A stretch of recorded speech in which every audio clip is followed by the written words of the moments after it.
Hello viewers, আসসালামু আলাইকুম। আপনারা সবাই কেমন আছেন? আশা করি নিশ্চয়ই ভালো।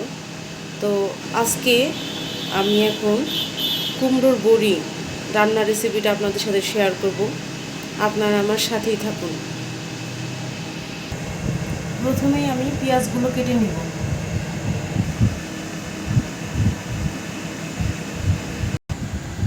কুমড়ো বড়ির সাথে টমেটো হলে বেশি ভালো হয়, সেই জন্য আমি টমেটোর সাথে কেটে নিয়েছি। কুমড়ো বড়ি আর টমেটোর সাথে বিশাল বড় পাঙ্গাস মাছের টুকরো, এটা আপনাদের জন্য পরের আকর্ষণ। তো কড়াইয়ে তেলগুলো গরম হয়ে গিয়েছে। এখন প্রথমে আমি কুমড়ো বড়ি ভেজে নেব।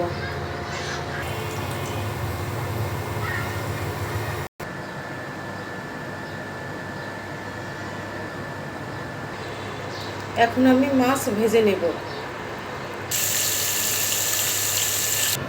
আলহামদুলিল্লাহ, আমার মাছ ভাজা হয়ে গেল। এখন আমি কড়াইয়ে পেঁয়াজগুলো দিয়ে দিব। পেঁয়াজগুলোকে আমি ভালোভাবে ভেজে নেব। পেঁয়াজ ভাজা হয়ে গিয়েছে। এখন আমি আদা রসুন বাটা দিয়ে দেব, হলুদের গুঁড়া,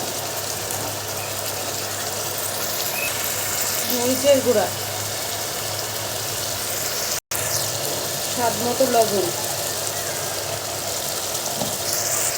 এখন আমি মশলাগুলোকে ভালোভাবে কষিয়ে নেব।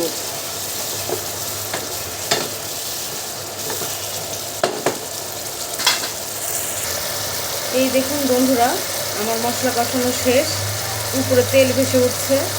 এখন আমি কুমড়ো বড়িগুলো দিয়ে দেব। কুমড়ো বড়িগুলো কষিয়ে নেওয়ার জন্য আমি অল্প করে একটুখানি পানি দেব।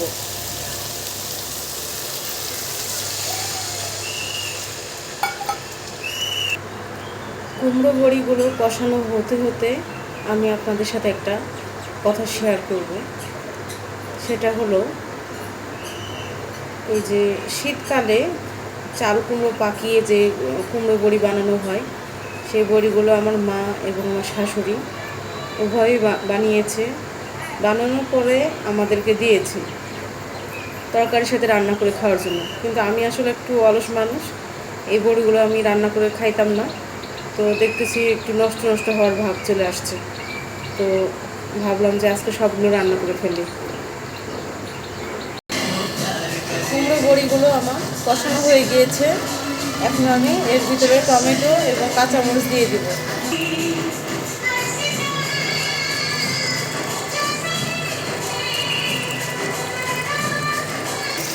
কুমড়ো বড়ি ও টমেটো কষানো হয়ে গিয়েছে। এখন আমি ঝোল দিয়ে দিব।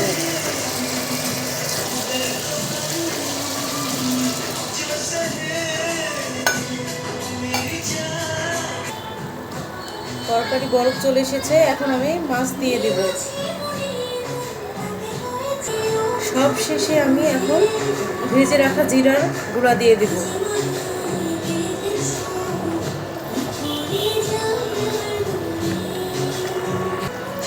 আলহামদুলিল্লাহ, আমার তরকারি রান্না করা শেষ।